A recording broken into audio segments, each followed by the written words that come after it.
சென்னையில் சொகுசு கார் மோதி ஒருவர் உயிரிழந்துள்ளார். இதுகுறித்த கூடுதல் விவரங்களோடு இணைகிறார் எமது செய்தியாளர் சுப்பிரமணி. வணக்கம் சுப்பிரமணி, கூடுதல் விவரங்களை பதிவு செய்யலாம். சென்னை ஈஞ்சம்பாக்கத்தில் இருசக்கர வாகனத்தில் சென்ற இருவர் மீது சொகுசு கார் ஒன்று மோதி விபத்து என்பது நிகழ்ந்திருக்கிறது.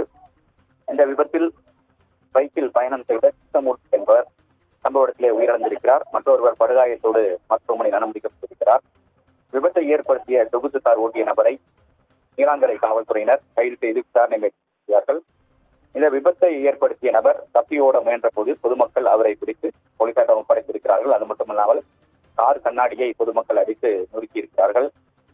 மேலும் விபத்தில் கார் ஓட்டி வந்த நபர் குடிபோதையில் இருந்தாரா என சந்தேகம் வந்திருக்கிறது. மருத்துவ பரிசோதனைக்காக போலீசார் அவரை அரசு மருத்துவமனைக்கு அழைத்து சென்றிருக்கிறார்கள். அதே போல உயிரிழந்த கிருஷ்ணமூர்த்திய உடல் பிரேத பரிசோதனைக்காக ஆயப்பேட்டை அரசு மருத்துவமனையில் உடல் வைக்கப்பட்டிருக்கிறது. மற்றொருவர் படுகாயத்தோடு அதே மருத்துவமனை சிகிச்சைக்காக அனுமதிக்கப்பட்டிருக்கிறார். விபத்து நிகழ்ந்த இடத்தில் சிசிடிவி காட்சிகளை ஆய்வு செய்யக்கூடிய பணியில் போலீசார் ஈடுபட்டுக் கொண்டிருக்கிறார்கள்.